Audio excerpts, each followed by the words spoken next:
Santo Cristo, hoy te aclamo y me rindo a tus pies. Santo Cristo, hoy la grita y el Táchira también. 400 años.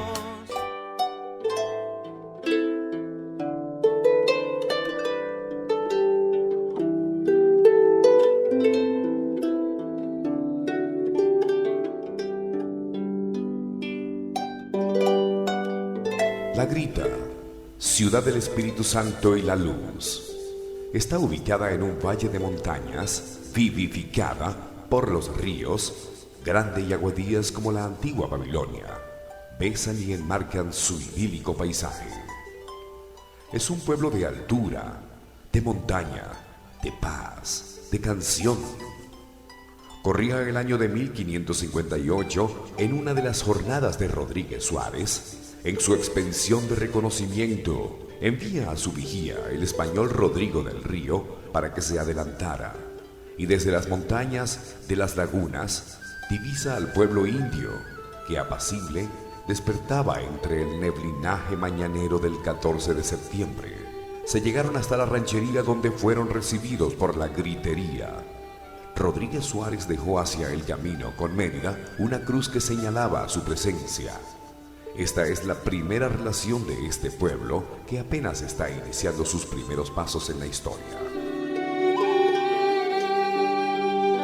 En el año 1576, y después de haber conseguido una serie de permisos y cédulas reales, el capitán español Francisco de Cáceres funda a la ciudad del Espíritu Santo de la Grita por los meses de abril, mayo y junio, amparándola con una muralla de tierra pisada para protegerla de posibles ataques de los indios y saqueadores. Para el día de San Marcos, 23 de abril de 1578, Francisco de Cáceres le da en documento jurídico las características de ciudad en lo urbanístico y político, certificado dicho acto por el escribano don Diego Camacho. Todos estos cuadrángulos de esta parte contenidos en las trazas modernas que el señor gobernador Francisco de Cáceres hizo en el repartimiento de los solares de esta ciudad del Espíritu Santo, los cuales da a los vecinos y otras personas en recompensa de los trabajos por no haberles podido dar otra cosa, para que ellos edifiquen la casa de su morada dentro del término que su majestad manda, los cuales solares se los doy para ellos y sus hijos y herederos y sucesores, para que de ellos hagan y dispongan a su voluntad como de casa propia. Así da las características de la ciudad en su estructura.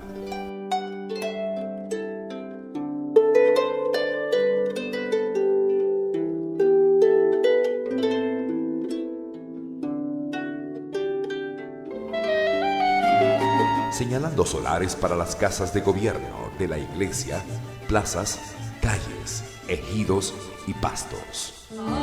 Nuestra ciudad hasta 1607 fue capital de la provincia del mismo nombre y desde aquí su fundador planificó proyectos, sus campañas descubridoras y como conquistadoras.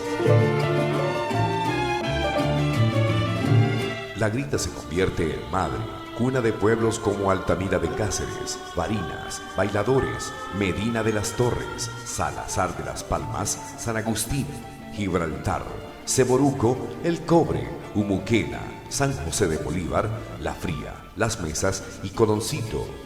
La ciudad que hoy viste sus galas en los 400 años del Santo Cristo Milagroso acoge a los visitantes con la misma cordialidad que antes les sirvió para recibir al estudiante extraño o al temporadista en búsqueda de salud o al viajero comercial que aparecía como un posible entretenimiento para el brindis de los clientes o el volantero idilio de alguna romántica ilusión de amor.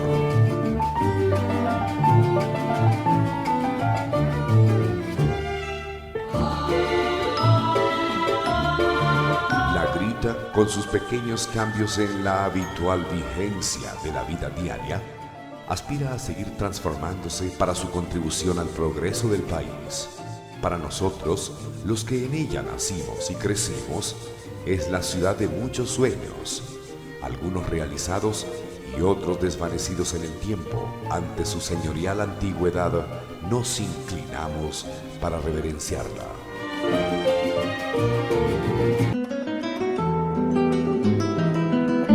La ciudad de La Grita está situada en una zona de fácil acceso.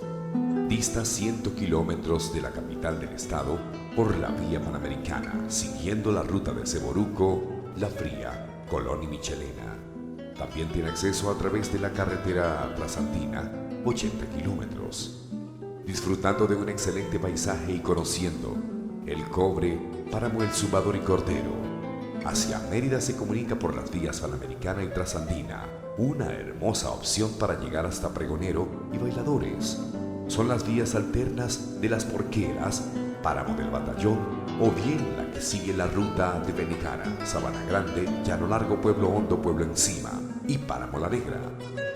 Con las poblaciones de San José de Bolívar y Queniquea, de las cuales dista a 95 kilómetros, se tiene acceso a través de la carretera que atraviesa el Páramo El Rosal, o si no por la ruta trasandina, escalando Páramo El Zumbador y siguiendo el ramal que conduce específicamente a estas ciudades. Con el fundador necesariamente tuvo que llegar el sacerdote, compañero de fatigas de duros trabajos, y alzaba la cruz en una mano y a veces empuñaba la espada en la otra. A la vez que en la fundación se marcaba la plaza, las futuras calles también se señalaba el lugar donde se haría la iglesia. El presbítero Diego Machado es el que funge de vicario de La Grita para el año de 1581. Seguramente debió construir la primera capilla del lugar, y junto a esta capilla humilde, que servía de sitio de reunión de los fieles, para los oficios del culto estaría también el convento de los franciscanos, que a partir de 1580 llegan a la ciudad del Espíritu Santo de La Grita, y por ende su oratorio, que muchas veces serviría para congregar a los fieles para la explicación de la palabra de Dios, especialmente a los más desasistidos como eran los indios. El 3 de febrero de 1610, a las 15 horas, hora local de Venezuela, ocurre un terremoto ubicado en las coordenadas 7,8 grados al oeste y 8,3 grados al norte, de una magnitud de 7.3. La magnitud es en base a los daños conocidos. No se tiene información de la duración de este terremoto. Las zonas afectadas fueron La Grita y campos vecinos. El número de víctimas fue más de 60 personas muertas. Produjo numerosos efectos geológicos en las zonas afectadas. Entre estos destaca un voluminoso alud de origen sísmico que se desprendió del páramo Mariño y alcanzó el curso del río Mocotíes a la altura del sitio conocido hoy día como El Volcán. Fue considerado hasta hace poco como el sismo más antiguo de la historia sísmica de los Andes venezolanos.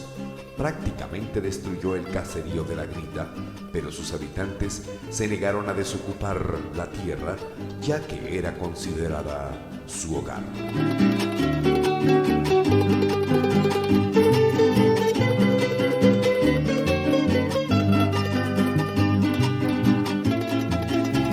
Francisco de Cáceres, el personaje que tenemos acá detrás, este busto, era capitán de navío y luchador de la batalla de Lepanto, español.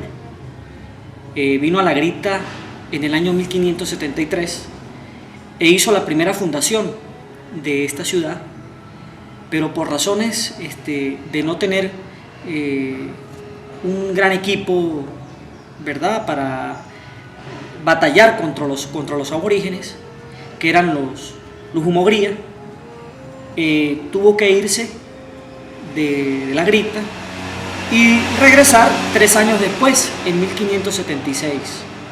Se dicen que nuestros aborígenes pues eran unos grandes guerreros, ¿verdad?, buenos en batalla. 3 años después, Francisco de Cáceres regresa con una gran cantidad de soldados y logran amurallar la ciudad. Y bueno, pues penetran y al fin hacen su fundación, que es la oficial, desde 1576. El nombre de la grita tiene dos versiones. Se dice que la grita es una palabra de origen quechua, la cual nuestros indios pues hablaban con ese idioma, y traducido a nuestro idioma, la grita quiere decir grito de libertad. Por eso se le conoce a este pueblo como la grita. Otra versión dice de que cuando los españoles llegaron por primera vez, nuestros aborígenes que vivían dentro de lo que es la zona central, que es el casco de la ciudad, los grita, se le llamaba a esa pequeña tribu, los recibieron con gritos y en son de batalla.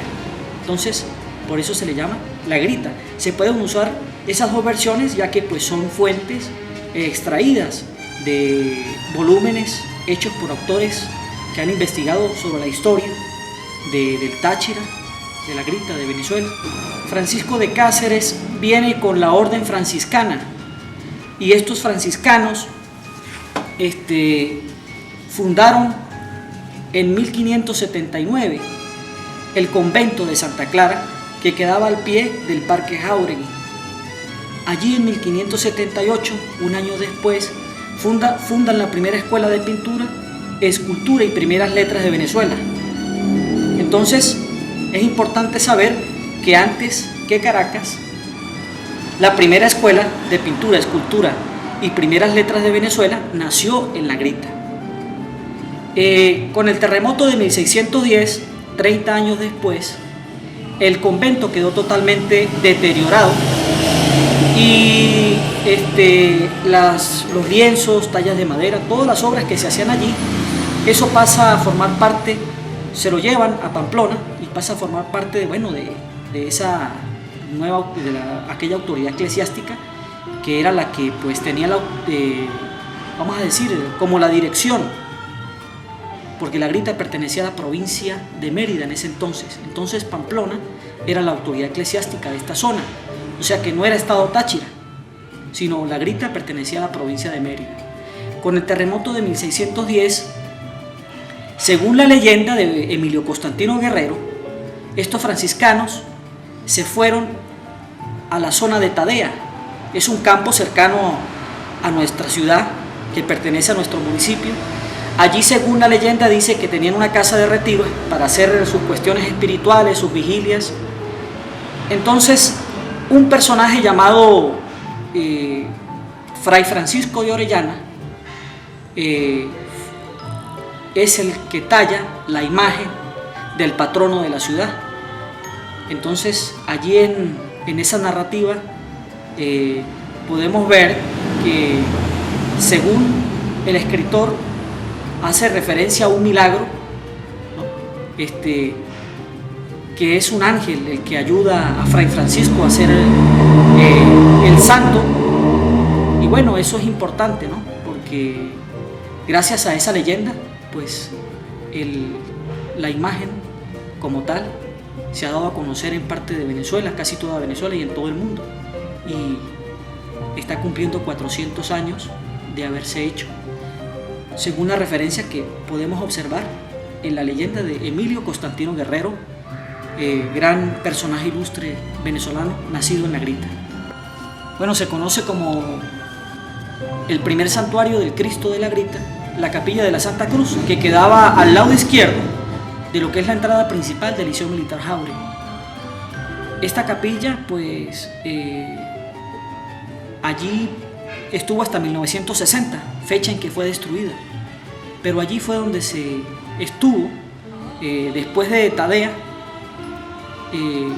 o después del convento Santa Clara, podríamos decir, porque posiblemente después del terremoto el Cristo lo trajeron al convento, y como el convento quedó totalmente deteriorado y posiblemente no se restauró, eso se fue acabando con el paso del tiempo, eso pasó a la capilla de la Santa Cruz, que era como decir, vamos a decir, la iglesia mayor.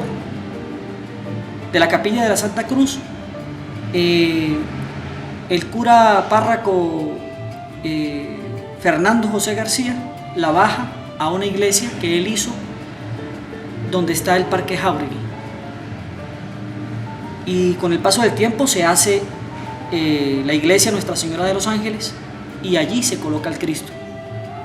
Con el paso del tiempo se pasa a una iglesia que estaba donde está la iglesia del Espíritu Santo de la Grita, que eso con el terremoto pues quedó totalmente deteriorada también. Los terremotos que le sucedieron en la década de los años 20,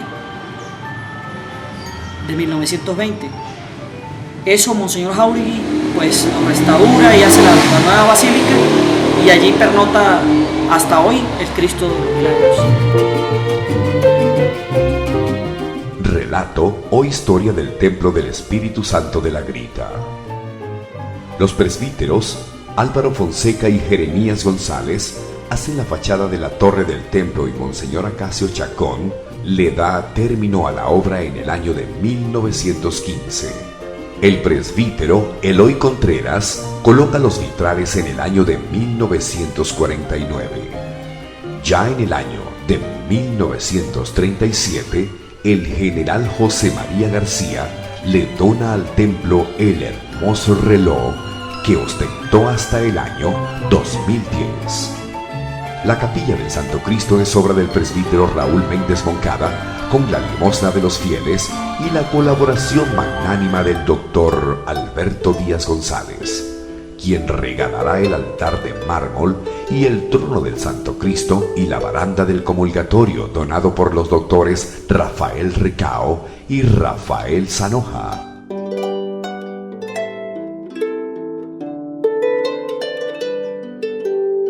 Obra terminada para el año de 1956. Es Monseñor Alejandro Fernández Feo, obispo de la diócesis de San Cristóbal, quien dispone la remodelación del Templo del Espíritu Santo de la Grita, cónsono con el lugar santo y la piedad de los fieles, porque en él se venera una de las reliquias más preciadas de la piedad cristiana de nuestro pueblo, el Santo Cristo de la Grita.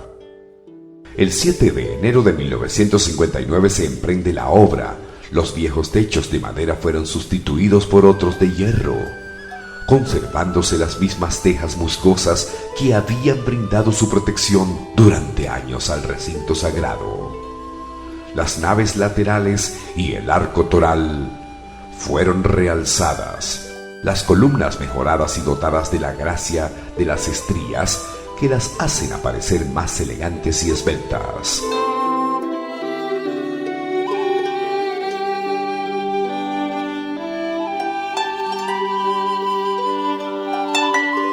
Después de haber realizado este trabajo a la estructura, se emprende la difícil tarea de ornamentación interior. Poco a poco fue apareciendo el bello artesonado, con sus rosetones y sus rombos y vigas que recuerdan los viejos palacios y templos del Renacimiento. Los arcos cobraron nueva gracia con las archivoltas airosas. Las columnas fueron coronadas capiteles, preciosos medallones con motivos eucarísticos que contemplan la belleza del interior del templo.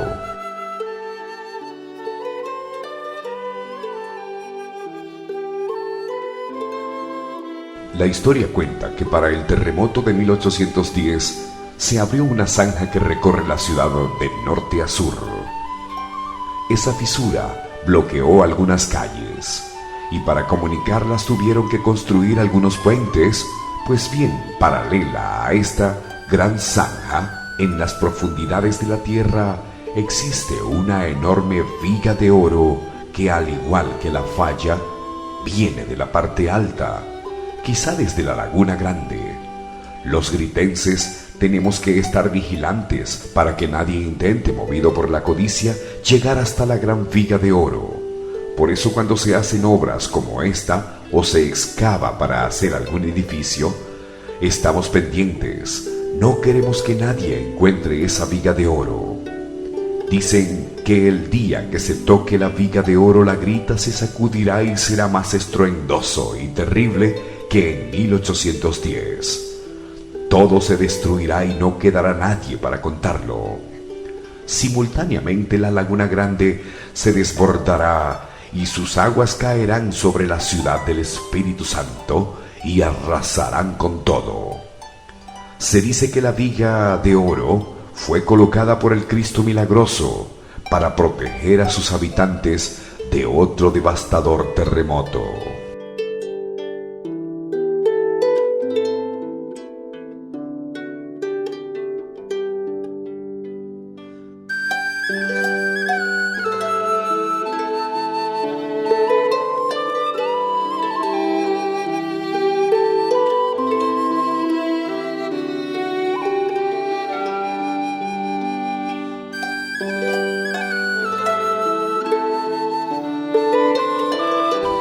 En Atenas Televisión quisimos buscar una persona que nos diera la explicación, la leyenda de la construcción de esta iglesia, de igual forma de la construcción de la réplica del Santo Cristo de la Grita. Y nos encontramos con el ingeniero Francisco Romero, un hombre de la Grita, nacido en el páramo del Rosal y que hace muchos años vive acá en Maracay, en el estado Aragua. Queremos agradecer primero su presencia acá al ingeniero Romero y por esa información que usted nos tiene para Atenas Televisión. Bienvenido entonces. Que en la ciudad de Maracay hay mucha gente, específicamente de la ciudad de La Grita, y entre ellos pues se cuentan unas cuantas familias como los Sánchez Pavón, los García Sánchez, mi familia, que se preocuparon mucho por la construcción de esta iglesia. Entonces, luego de esa preocupación, hablando con el padre, se llegó a ver si se podía materializar la idea de entronizar una imagen de nuestro Santo Cristo de la Grita. Esto fue aceptada por el sacerdote y luego seguimos en los estudios pertinentes para dicha ejecución. Bueno, entonces ahora vamos a pasar a que usted nos cuente un poco sobre la leyenda de este Santo Cristo, esta réplica del Santo Cristo de la Grita. ¿Cómo fue la idea? ¿Dónde lo mandaron a hacer? ¿Cuáles son los detalles de todo esto? Como ya dijimos en la primera parte, estas familias estaban muy interesadas en tener la imagen del Santo Cristo aquí en esta iglesia. Se le recolectó al padre Florencio en uno de sus viajes a España y él, por intermedio de la congregación, buscó un escultor. Este escultor era el señor Antonio Fernández, muy famoso en España, y le llevó una serie de fotos, de imágenes del Santo Cristo de la Grita que nosotros le habíamos dado al padre Florencio. Parece que hay una pequeña anécdota, que al verla este escultor dijo que no tenía nada